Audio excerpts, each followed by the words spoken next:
In New York, there's a skyscraper called the Millennium Building, which has 102 floors and 73 elevators. On the observatory deck, guards Andy and Gary are using the telescope to spy on the neighbor, who is having a very naughty party.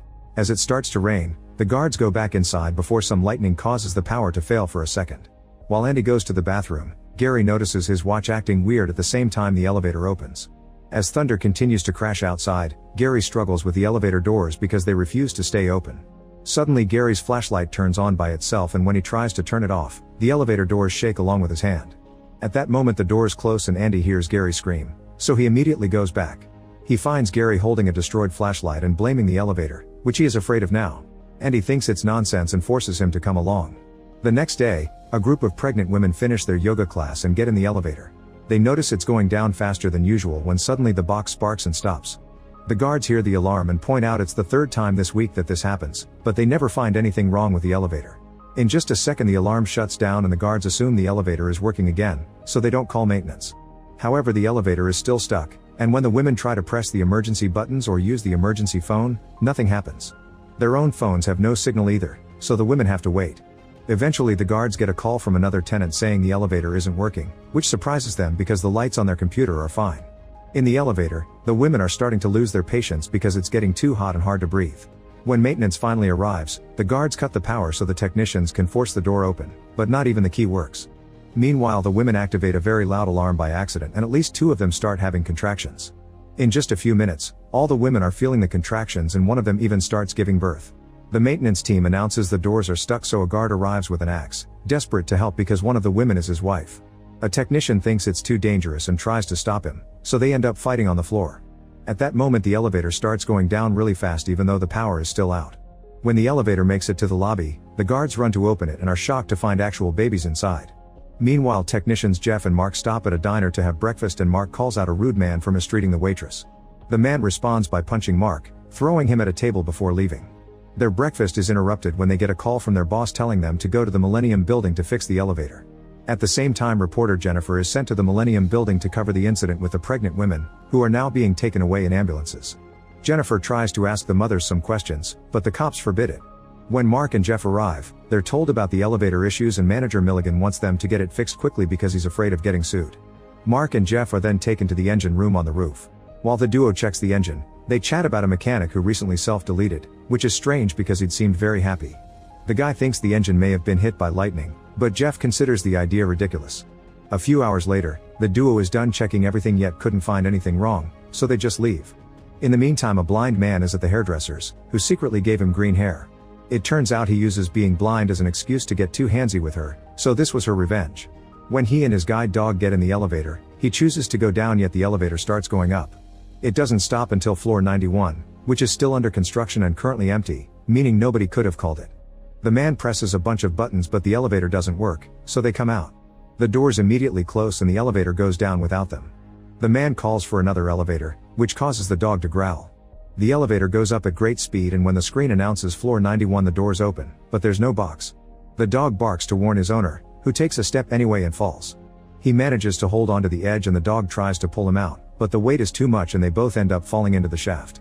Later at night on floor 44, Andy and Gary are stealing some whiskey when they get a call from the security camera guys.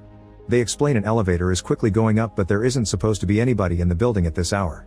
Eventually the elevator stops and the doors open, but nobody comes out. Gary and Andy try to check on it, but Gary accidentally bumps against a statue and the noise causes the elevator to close the doors and leave. The duo runs downstairs and finds the elevator open again on floor 40, but it closes as soon as they come closer. The little screen announces it's going back to floor 44, yet when Gary's flashlight starts malfunctioning, the doors open even though there is no box behind them. Andy takes a look inside and finds the dead guide dog hanging on a metal beam. At that moment the doors close, capturing Andy by the neck. Gary tries to help him out but the doors are stuck. Suddenly the elevator box starts coming down and pushes Andy down until he gets decapitated against the edge. The next day the Millennium Building closes all the elevators down, which leaves hundreds of tourists stranded outside. The press isn't allowed inside and the cops refuse to share any information. Milligan has a meeting with the assigned detective, who explains they've checked the security cameras but they can't find any intruders in the building. Mark and Jeff are called to check on the elevators again, but Mark is going through a hangover and runs to the bathroom to throw up. Suddenly he's found by Jennifer, who is pretending to be a cleaning lady but Mark can tell she's a reporter. She takes a picture of him and asks him questions, but Mark refuses to answer. When he leaves the bathroom, Jennifer tries to follow him, only for the guards to kick her out. Afterward, Mark and Jeff report to Milligan, telling him they didn't find anything. With the detective's support, Milligan announces they'll open the elevators again. The next day when Mark goes to work, all his friends mock him because of something on the news. A confused Mark is called to his boss's office, who is furious because the newspaper has printed Mark's picture with a clickbait title. Jennifer quoted a sarcastic comment Mark made about elevators, and now the police considers him a suspect too. Mark is also shocked to learn he's been assigned a new partner. When he looks out the window, he sees Jeff arguing with a scientist called Gunther. Mark asks his new partner about the mechanic that self-deleted and learns he used to be Jeff's partner. In the city, two friends are roller skating everywhere, not caring about bumping into other people or cars. Eventually they make it into the parking lot of the Millennium Building, where one of the skaters is accidentally hit by a vehicle while the other one just keeps going. While the fallen man checks on his injuries, all the car's wipers start moving at the same time. An elevator opens. A very bright light sucks the man in, and moments later it ejects him on floor 86. The body flies across the room, breaks a window, and goes through the fence to then fall off the building, dying as soon as it crashes to the ground. Seeing the incident on the news, Mark rushes to the Millennium Building, but he's not allowed to come inside. On his way back, he sees Jennifer among the other reporters and follows her until she apologizes for her article. She shares some details about the incident, explaining that the police think the guy jumped to self-delete, but she believes there may have been some foul play. On the lobby, a little girl manages to escape from the nursery and sits to play in front of the elevators. Suddenly an elevator door opens, and when the girl approaches it, it closes and a different elevator opens next. This goes on for a while, and the girl has lots of fun running from one door to the other. When the elevator in the middle finally opens as well, the box goes up a few inches to leave a gap under it, and the girl looks inside. At that moment, the nursery teacher and Milligan hear her scream, so they run to the lobby to check. Thankfully the girl is fine, but her doll has been destroyed. When Milligan looks at the elevator, he finds a doll arm stuck in the door. The night Mark is studying the elevator blueprints at home when he hears a noise outside and notices a shadow behind the door. He grabs a bat and opens the door, only to find Jennifer, who has brought a video for him to watch.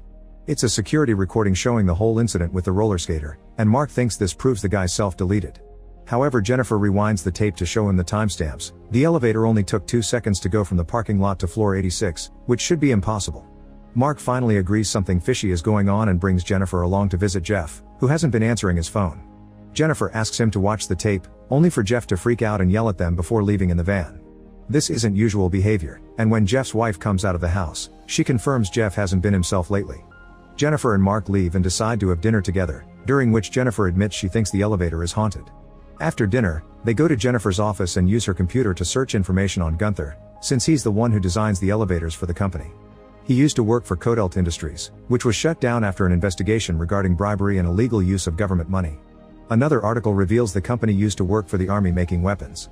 At that moment, Jennifer's coworker Chip walks by and notices the article they're reading, so he shares what he knows. Kodelt got in trouble for making biochips, which are computer chips based on live tissue. They built a computer base on dolphin brains that developed a mind of its own, and the chips became able to reproduce themselves, so the whole computer grew and behaved like an actual living organism.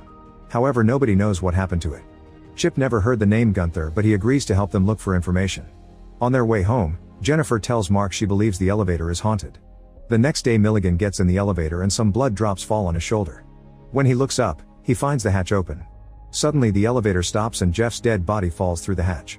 A terrified Milligan crawls out, but soon more employees see the body too. Mark receives a call with the terrible news, so he and Jennifer rush to the press conference to get some details. To the duo's shock, Gunther is sitting on the table with Milligan, the detective, and Mark's boss. The detective explains Jeff had been a suspect and now they're sure he was involved in all the incidents. He also claims that the police received a note from the murderer. Mark can tell he's lying, but when Jennifer tries to ask Gunther about the biochips, he stops her because he thinks knowing that would make them look like suspects too. The duo leaves the building and Mark theorizes that the police are helping Milligan covering it all up. He also tells Jennifer about Jeff's previous partner, saying he's starting to think the self-deletion story had been a lie too. They go to Jeff's house to look for clues, but the police has already taken everything.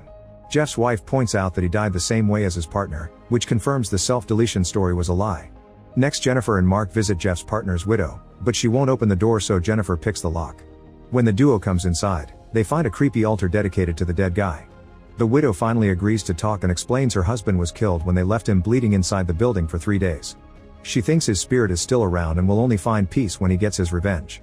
At the Millennium Building, a large group of people get in the elevator, which starts going up very fast and doesn't stop on any of the floors the tenants chose. Soon everyone starts crying or yelling in panic, and a child wets his pants. Suddenly the floor opens and a bunch of people fall to their deaths. Some of them manage to hold on, but the elevator is going too fast and one by one they start falling too.